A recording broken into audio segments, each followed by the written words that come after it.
오늘 이 사품 여행무주분을 한글로 제가 풀어가지고 한번 보여드리고 또 얘기를 진행하도록 하겠습니다. 부처님께서 말씀하셨다. 수보리여, 보살은 마땅히 그 어디에도 머무는 바 없이 보시를 해야 하나니 이른바 모양의 얼매임 없이 보시를 해야 하며 소리나 냄새나 맛이나 감촉이나 생각에 얽매임 없이 보시를 해야 하느니라. 수보리여, 보살은 마땅히 이와 같이 보시하여 어떠한 상에도 집착하지 말아야 하느니라. 무슨 까닭인가? 만약 보살이 상에 집착을 하지 않고 보시를 하면 그 복덕이 가히 헤아릴 수 없기 때문이니라. 수보리여, 너 생각은 어떠하냐? 동쪽 허공을 크기를 가히 헤아릴 수 있겠느냐? 헤아릴 수 없나이다, 세존이시여. 그렇다면 수보리여, 남쪽, 서쪽, 북쪽, 사방과 위아래의 허공을 다 헤아려 볼 수 있겠느냐? 헤아릴 수 없나이다, 세존이시여. 수보리여, 상에 집착함이 없이 베푸는 무주상 보시의 복덕 또한 이와 같아서 헤아릴 수가 없느니라. 그러므로 수보리여, 보살은 마땅히 내가 지금 가르쳐준 대로 마음을 유지하고 머물러야 하느니라. 여기 나오는 보살은 이제 그 보리살타의 준말인데 깨달음을 구하는 사람, 마음 공부하는 사람, 그 수행자를 말합니다. 그러니까 제가 불자이든 스님이든 다 이 보살에 해당되겠습니다. 우리가 잘 살락하면 보시를 많이 하라 하지 않습니까? 보시를 하면은 반드시 복을 받고 태어납니다. 그런데 이제 이게 무주상 보시, 티를 내지 않고 상을 내지 않고 보시하는 게 참 힘듭니다. 그러나 자꾸 하다 보면은 그 마음이 무르익어지고 또 수양이 되면은 자연적으로 남 몰래 보시를 하게 되어 있습니다. 제가 이 금강경을 강의하는 것보다도 이 들은 이야기라든가 경험담을 얘기해서 우리가 금강경 정신으로 살아갈 수 있다는 그런 마음을 갖는 것이 더욱더 유익할 것이다 싶어가지고 이 얘기를 하나 더 해드리겠습니다. 불교 TV에 그 나오시는 한정섭 법사님 있죠. 그분이 송강사에서 스님 생활을 하셨습니다. 법명이 초연 스님입니다. 그분이 이제 동국대를 졸업해가지고 좀 조용하게 수도하면서 절을 하나 지어가지고 살았으면 좋겠다 싶어가지고 저기 경기도 가평 대성리에서 한 2km 걸어 올라가는 그런 곳에 수도원을 짓기 시작했습니다. 그 당시에는 뭐 연장도 좋지 않고 해가지고 그 스님 몇 분이 모여서 손으로 벽돌을 이렇게 만들고 해가지고 쌓고 그렇게 해서 이제 법당으로 설 수 있는 가건물 하나 지어놓고 또 6채를 지었습니다.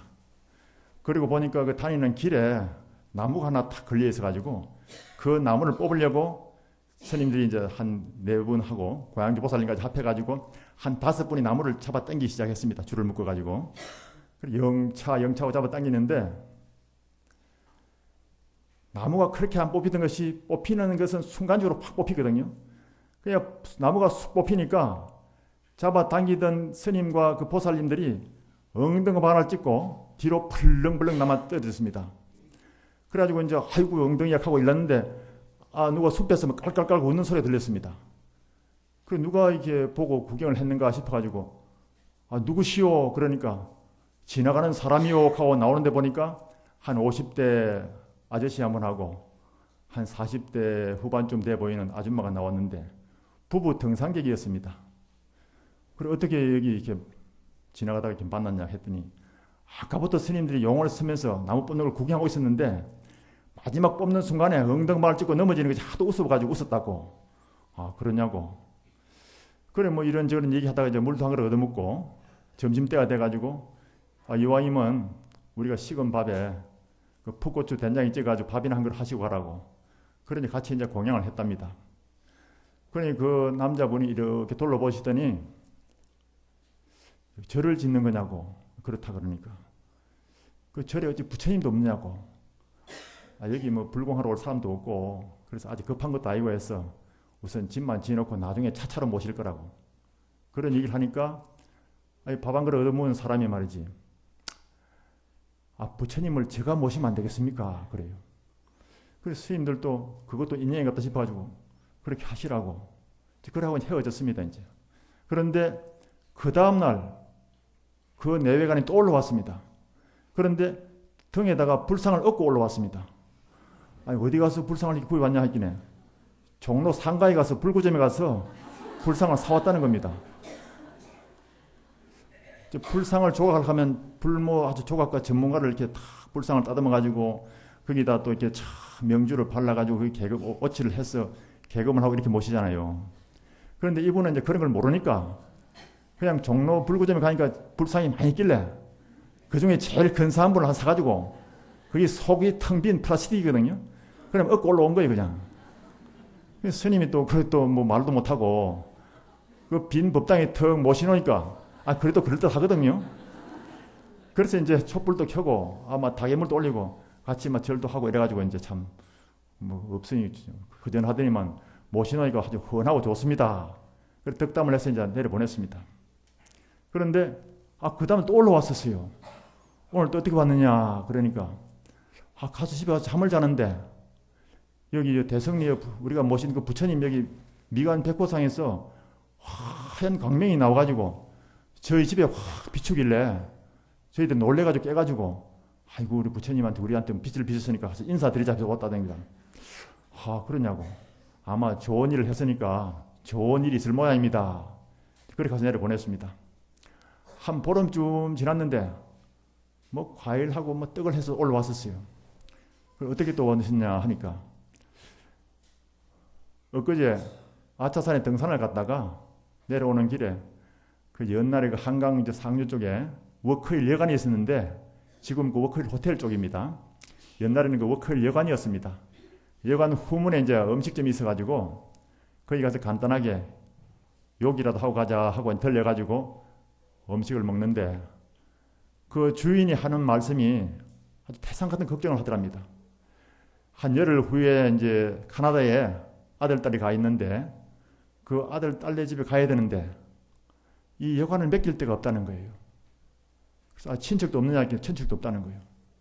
어떻게 친척도 없느냐 하니까 이북에서 넘어왔기 때문에 친척이 없다는 거예요.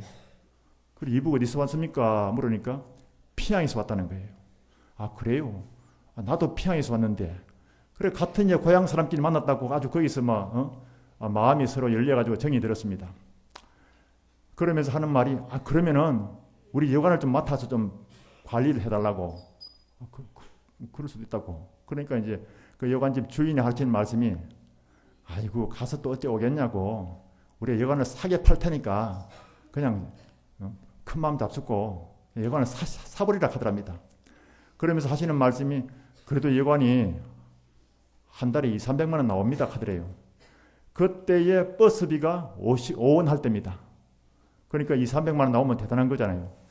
그래서 이 집에서 이제 집도 팔고 뭐 있는 재산도 좀 처분하고 해가지고 그 여관을 정말 같은 고향 사람이 준다 해서 아주 싸게 샀답니다. 그래 여관을 이제 계약을 해놓고 나니까 이 아무 일도 안 하던 사람이 여관집 사장이 되놓으니까 또 부처님한테 고맙다고 인사하러 온다고 올라왔답니다.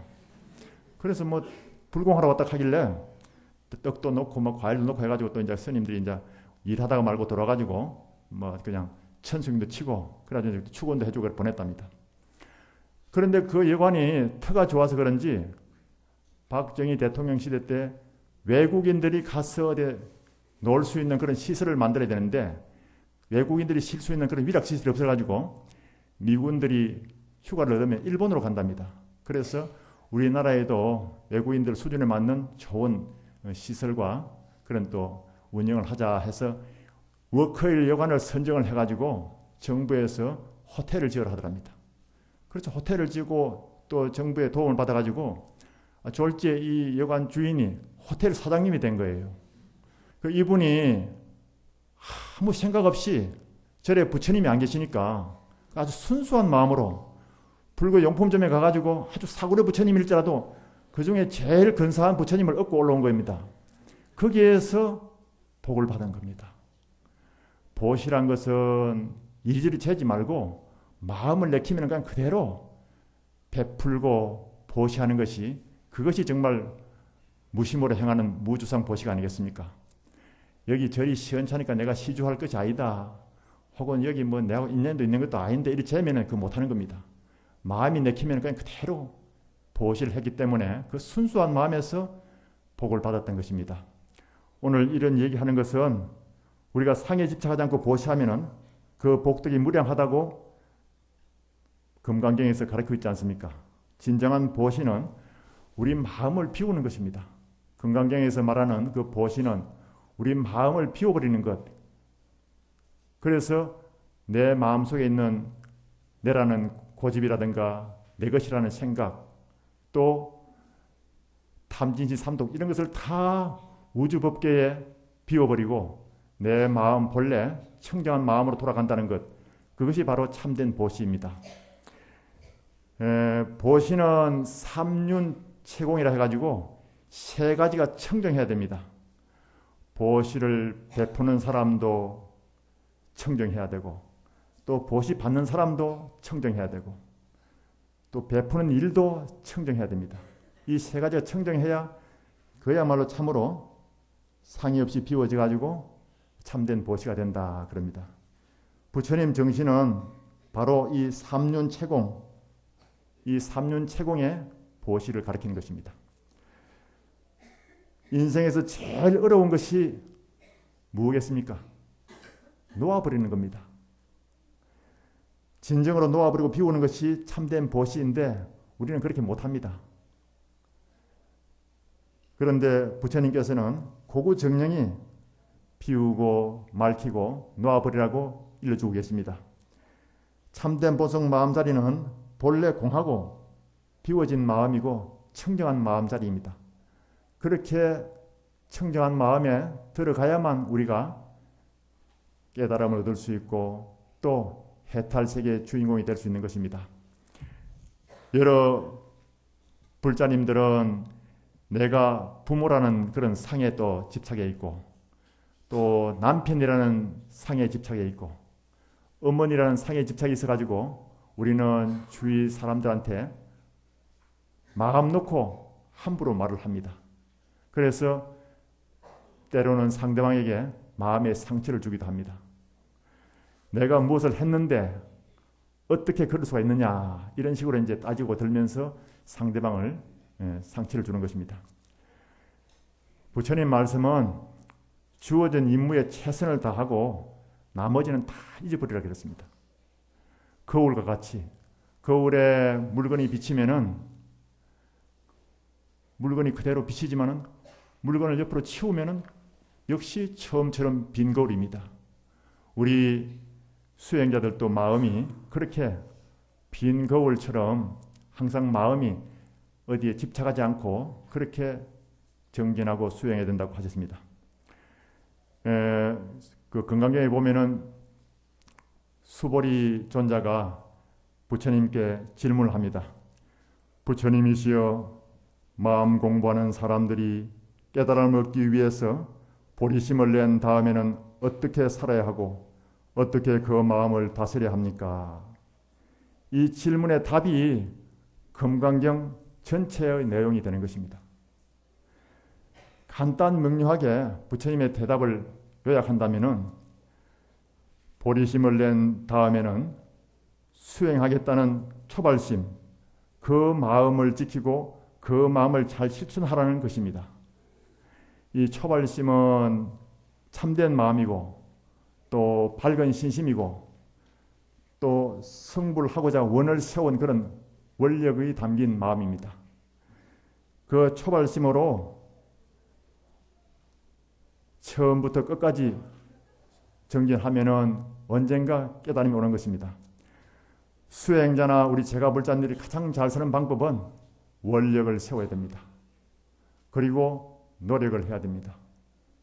그리고 또 복짓는 마음으로 살아가야 됩니다. 이 세 가지 갖출 때 가장 잘 사는 삶이 될 것이라고 믿습니다. 모든 부처님이 금강경으로부터 나왔고 또 금강경은 수행자의 살아갈 길을 제시해 주셨기에 선방에서도 옛날에는 금강경을 늘 수지 독송했습니다. 우리가 서유기 그 손오공이 얘기를 잘 알지 않습니까? 손오공이 삼장법사님을 모시고 저기 천축, 지금으로 말하면 인도입니다. 그 천축에 부처님의 경전을 가져가기 위해서 온갖 고생을 다하면서 인도 땅을 향해 갑니다.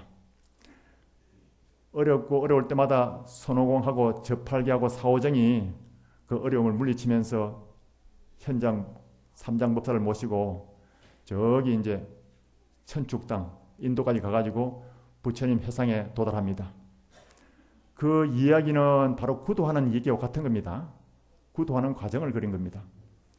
그래 거기 가서 이제 부처님한테 사실을 얘기하니까 참 이역만리 땅에서 불경을 가지러 왔다 하니까 부처님이 참 기특하다고 칭찬을 하시고는 가섭존자에게 저 장경가에 가서 최고 높은 경전을 꺼내주라고 했습니다. 최상승의 경전을 주라 했습니다. 그래 이제 가니까 그 창고 지키는 사람이 그 손오공이 가지고 있는 보따리를 내놔라는 거예요. 창고 관리비 들고 하니까 그걸 좀 내놔라고 그 손오공이한테 이제 보따리를 달라 하는 거예요.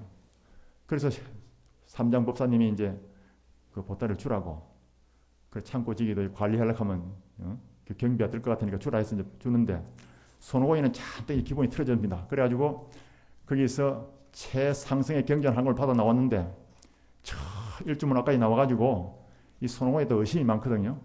법사님 이거 한번 펴봅시다. 최상승 경전이라 했는데 과연 어떤 게 담겨 있는가 한번 봅시다. 혹시 가짜가 될 수가 있지 않습니까?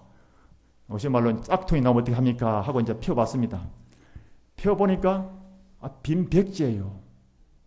그러니까 손오공이가 이제 이거 사기치다 하면서 말이지 방방 뛰면서 막 난리를 치는 거예요. 이제 그 창고에 가가지고 창고지기한테 막 이제 시비를 거는 거예요.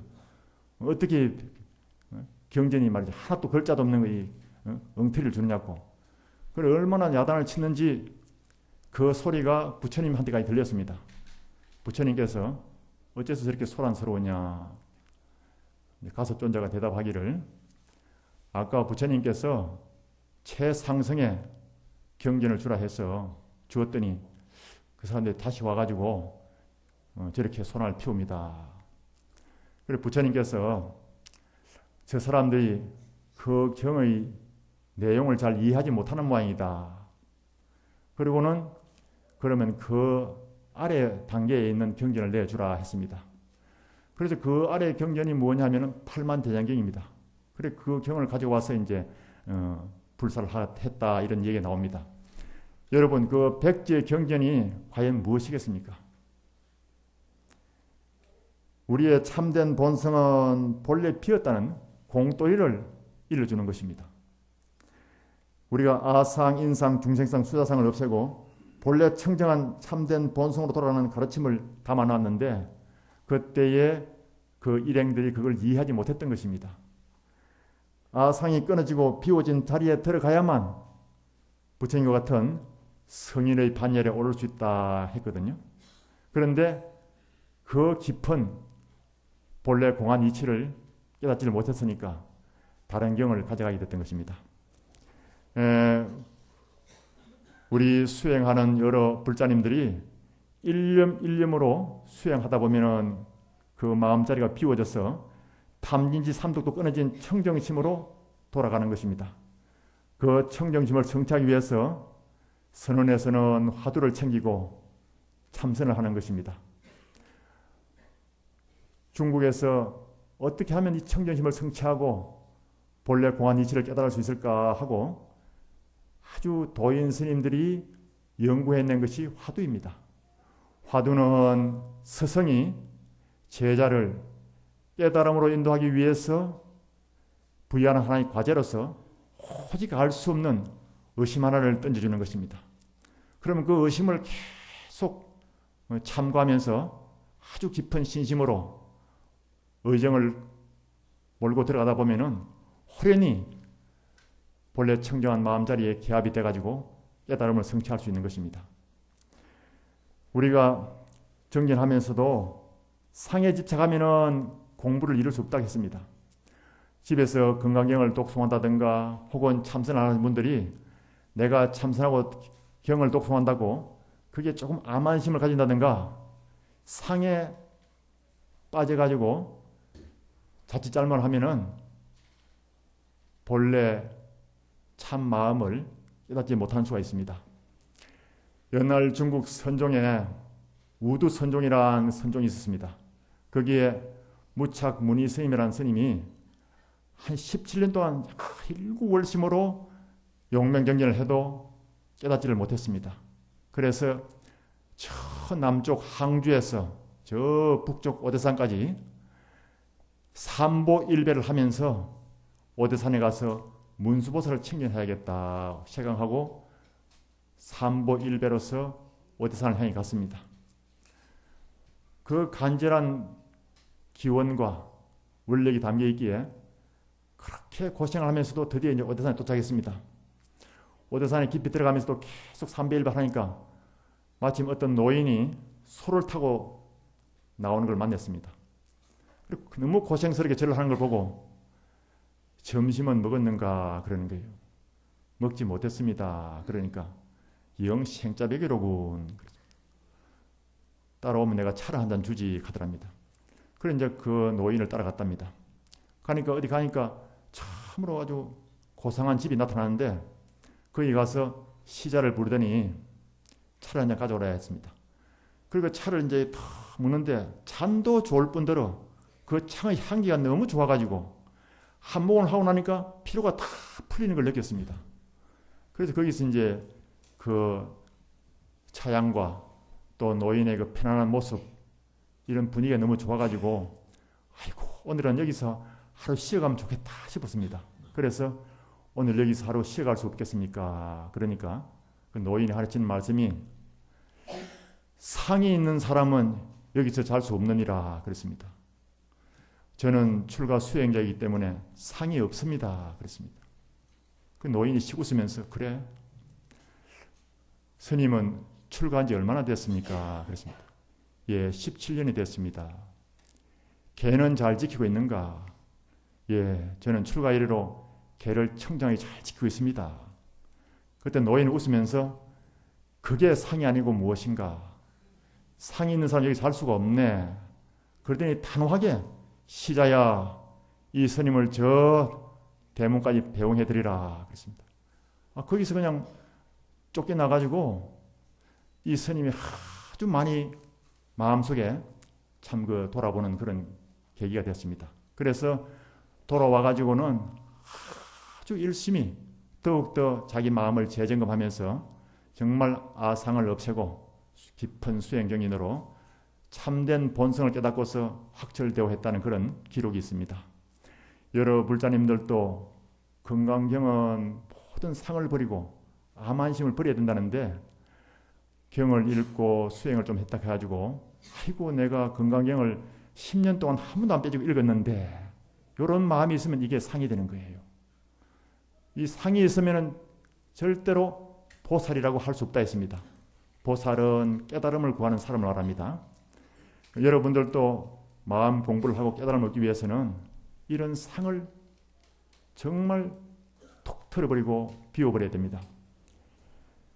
우리가 상에 머물지 않고 보시를 하면 그 복덕이 무량하다 했지 않습니까? 이게 이제 보통 사람들이 보면은 잘 이해를 못하는 경우가 있습니다. 상에 머물지 않고 보시한다는 내용이 무엇인가? 마음을 텅 비우는 거예요. 마음을 아주 텅 비워서 본래 청정심으로 돌아가는 것입니다. 그러면은 어떻게 됩니까? 깨달음을 얻게 되고 부처님과 같이 성불하는 것입니다. 그것이 무량복덕이라는 겁니다. 이 세상에 많고 많은 복 중에서 가장 큰 복이 성불하는 것 아니겠습니까? 그래서 상에 머물지 않고 보시하면은 그 복덕이 무량하다는 것은 항상 마음을 텅 비우고 본래 청정심으로 돌아가는 것, 그래서 깨달음을 얻으면은 그것이야말로 가장 큰 복이다 이런 뜻입니다. 금강산림법회 주지스님께서 원력을 세워가지고 이렇게 여러 불자님들이 스님들의 법문을 듣게 하시고 또 효도심으로 선망부모 조상님들을 모시다가 함께 마음 비우는 공부를 하게 되었습니다. 이런 공부를 한 인연공덕으로 우리는 또 마음이 이익을 얻고 안락을 얻게 되는 것입니다. 제사라는 것은 지금 저 남쪽 동남아 불교 국가에서는 지내지 않습니다. 제사가 없어요. 이제 우리는 국제선언이 있어가지고 외국에서 온 스님들한테 물어보면은 그쪽의 선생님들은 제사를 안 지낸답니다. 그런데 어떻게 하느냐 하면은 기일을 맞으면은 스님들을 청해가지고 광양을 한번 잘 내면은 그 복으로 부모님이 좋은데 가신다 이렇게 믿는답니다. 그리고 또 절에 갔을 때 기와장이 무너졌다든가 또 뭐 불사할 일이 있으면은 그 아버님 이름으로 혹은 어머님 이름으로 그 불사를 도와주면은 우리 부모님이 좋은데 가신다 믿는답니다.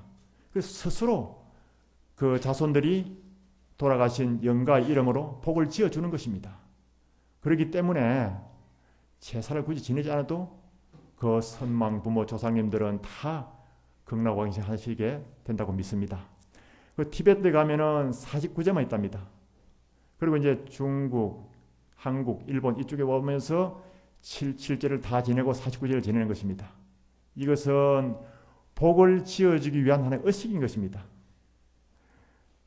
옛날 부처님 말씀에 날마다 짐승을 잡아 피를 흘리며 제물을 삼고 100일 동안 신들에게 제를 지내는 것보다도 한 사람의 청정한 수행자에게 공양 올리는 것이 더 낫다 그랬습니다. 이거 참 새겨볼 만한 그런 법구가 아닙니까? 우리는 여기 와서 위패를 올리고 건강살림법 동참해가지고 조상님들도 함께 전도해드리고 또 건강살림법회에서 부처님의 가르침을 배웁니다. 이것이 참 큰 복입니다. 위패 한 분 한 분 모시는 것이 결국은 송광사에서 청정에 수행하는 스님들에게 공양 올리는 것과 같은 겁니다. 돌아가신 분들이 과연 뭐 영가가 와서 공양을 하는지 안 하는지 궁금하죠? 제가 겪은 이 얘기를 하나 해드리겠습니다.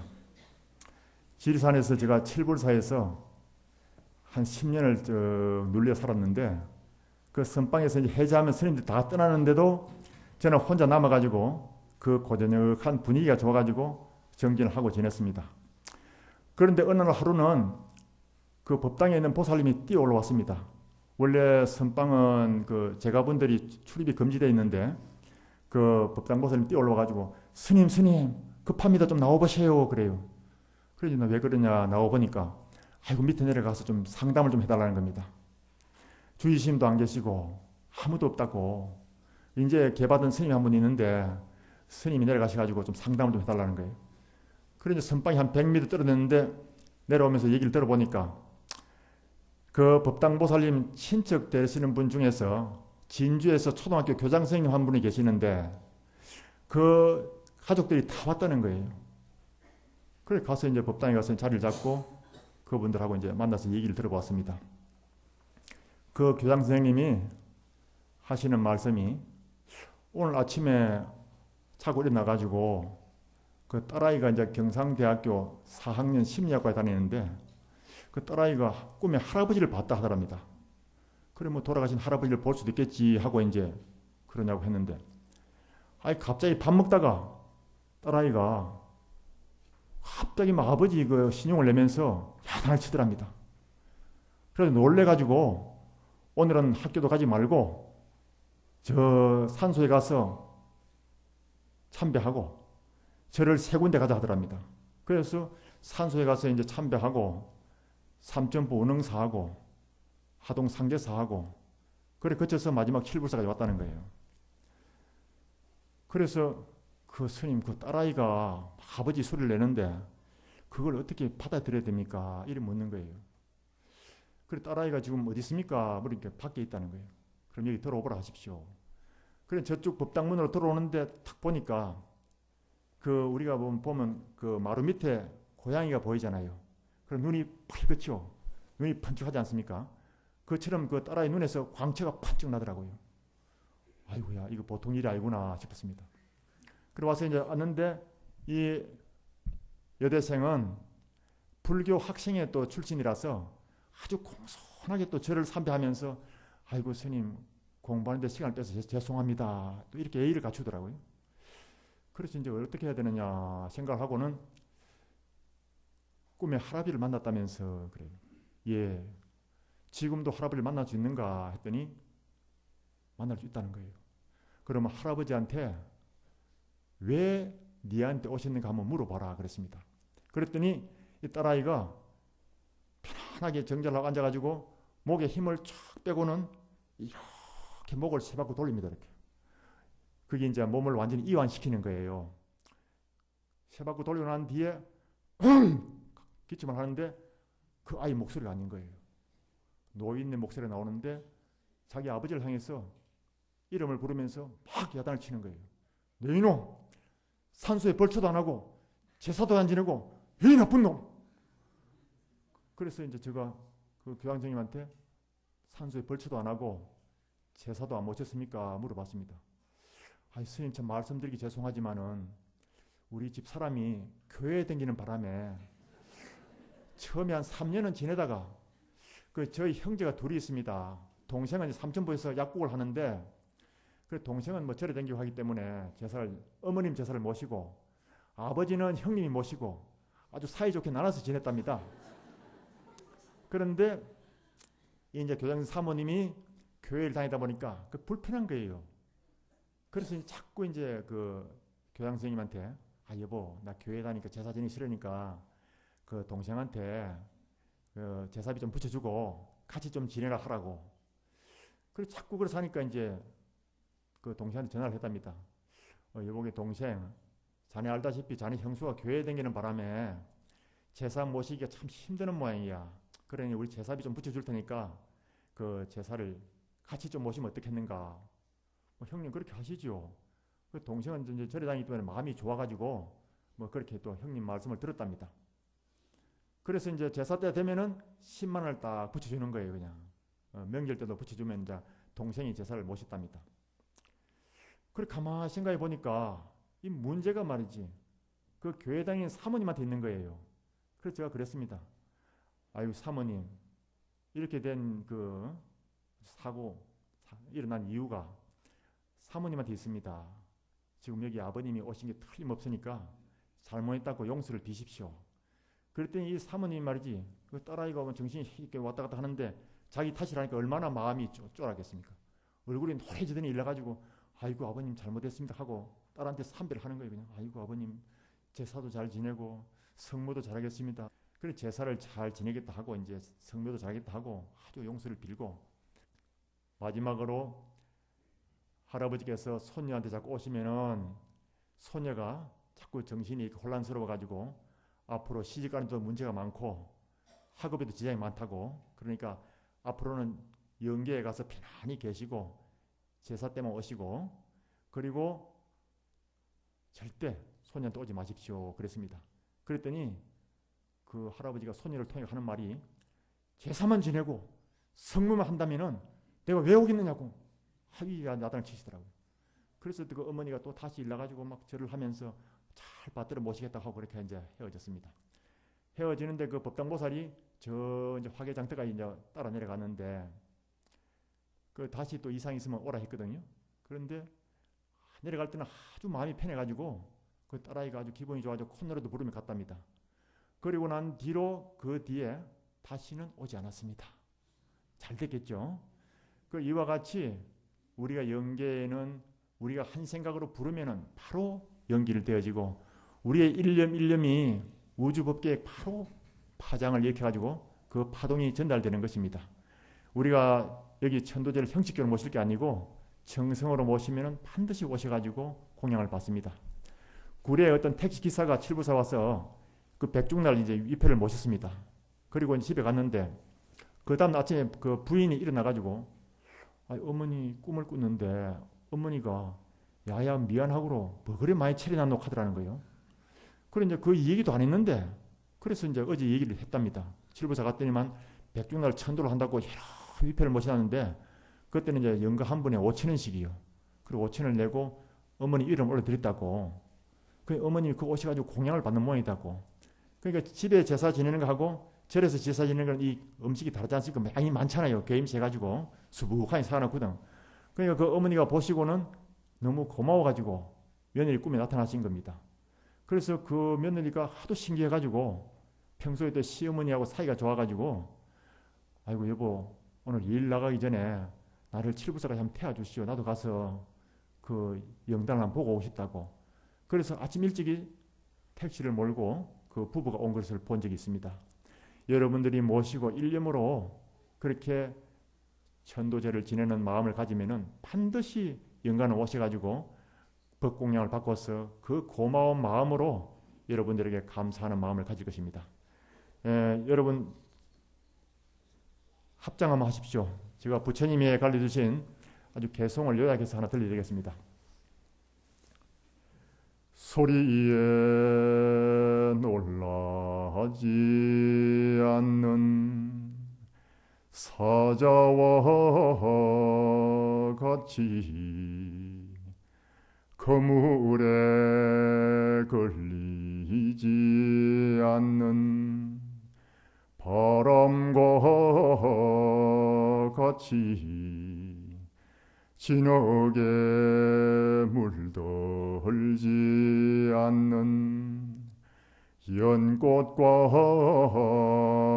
같이 무소의 뿔처럼 혼자서 가라.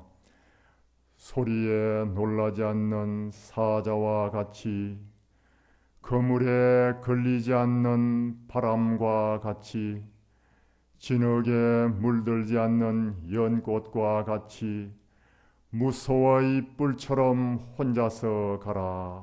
합장 내리십시오.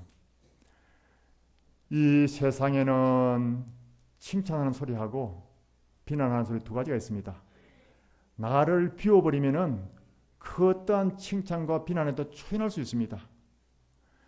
요즘 어떤 그 연예인이 이 비난하는 소리를 못 들어가지고 막 자살을 했는데 그게 방송에 막 연재되고 한다 합니다. 그런데 만약에 그 연예인이 교회를 안 다니고 절에 와가지고 건강경 한 구절만 들었어도 그런 불행한 일이 없을 것인데 그런 아쉬움이 있었습니다. 영원한 칭찬도 없고 영원한 비난도 없습니다. 그래서 부처님 당시에는 부처님이 가장 많이 비난도 받았습니다. 왜냐? 부처님께서 너무 거룩한 말씀을 많이 하시기 때문에 다른 외도들한테 비난을 참 많이 받았습니다. 그때 부처님께서는 초연하게 정말 마음을 비우시고 가만히 침묵으로 대했습니다. 그리고 외도가 나중에 물어봤습니다. 그렇게 비난하는데 어떻게 가만히 있을 수 있느냐? 열애는 남이 화살을 쏘면은 그것을 연꽃으로 받아들인다 그랬습니다. 그래서 칭찬과 비난에 초연할 수 있습니다. 우리 불자님들도 마음의 중심을 잡고 소리에 놀라지 않는 사자와 같이 의젓하고 당당하게 수행 정진해 나가야 될 것입니다. 그 물에 걸리지 않는 바람과 같이 우리가 마음고생하는 데는 사람하고 물질 두 가지에 걸려서 마음고생을 하게 되어 있습니다. 그런데 이 두 가지도 다 인연법에 맡겨 놓으면 걱정할 일이 없습니다. 내한테 오지 않은 물질적인 그런 복이 있다면 그건 내하고 인연이 아니라 생각하면 되는 거예요. 항상 우리는 비운 마음으로 오히려 남에게 베풀고 어디 가다가 물건을 잃어버렸더라도 그거 다른 사람이 주었으면 내가 보셨다 생각하면 되겠다 이렇게 생각하시면 되고 또 한편 생각하면은 아이고 내가 전생에 넘은 것을 주었는데 그 잃어버린 사람이 이제 죽어가는갑다 이렇게 좋게 해석하면은 마음이 아주 편안하고 안락해집니다. 그래서 그 물에 걸리지 않는 바람과 같이 편안하게 그렇게 수행 정진하라 했습니다. 진흙에 물들지 않는 연꽃과 같이 이 연꽃은 선의 정신을 말하고 또 우리 불교의 꽃입니다. 우리 법당에도 장엄되어 있는 연꽃이잖아요. 오탁악세 살면서도 거기에 젖지 않는 연꽃처럼 그렇게 밝은 신심과 맑은 마음으로 수행 정진하라 그랬습니다. 여러분들 이 건강살림법회 하고 나서 돌아가실 때에는 연꽃 만나고 가는 바람이 되어야 됩니다. 연꽃 만나고 가는 바람같이. 연꽃 만나고 가는 바람은 그 향기를 머금고 가기 때문에 참으로 좋은 것입니다. 그래서 여러분들은 한 송이 연꽃이 돼가지고 항상 향기를 머금어야 되지만은 연꽃 만나고 가는 바람처럼 송황설을 나설 때에는 그 마음의 향기를 품고 가야 됩니다. 그리고 무소의 뿔처럼 혼자서 가라. 무소는 콧불소를 말합니다. 그 콧불소처럼 어긋하고 당당하게 일념으로 수행정진하라는 것입니다. 그래서 일념으로 수행정진해 나가서 마음이 비워지고 맑아진 자리에 도달하면은 우리의 청정심 속에서 밝은 지혜가 돋아나고 그 지혜로 깨달음을 성취해가지고 우리도 부처님과 같은 반열에 올 수 있다는 것입니다. 여러분들도 이 건강경 독송을 하면서 늘 마음속으로 발언을 해야 됩니다. 건강경 독송하는 이인영 공덕으로 한 생각 비우고 맑힘에 다급생에 지어온 모든 죄업이 비워지고 맑아지기를 기원합니다. 건강경 독송하는 이인영 공덕으로 선망 부모 여러 조상님들이 다 함께 극락왕생하시고 모든 불자자들이 다 마음 깨달아서 성불하기를 축원합니다. 이렇게 염원을 해야 됩니다. 그럴 때 여러분들은 정말 금강산매의 향기를 듬뿍 받을 것이고 또 건강살림법회의 좋은 인연에 대해서 항상 축복의 은혜가 가득할 것입니다. 오늘 이제 우리가 공부하면서 내라는 고집, 내 것이란 집착 이것을 놓아버리고 우리가 보시할 때는 인연 따라서 그 어디에도 집착하지 말고 베풀어야 한다는 그런 부처님의 말씀을 새겨보았습니다. 마지막으로 시 한 수를 들려드리면서 법회를 마치겠습니다. 매화 가지 위에 밝은 달이 걸렸는데 매화를 보고 나니 달은 이미 간 곳이 없네. 이렇게 해서 마치겠습니다.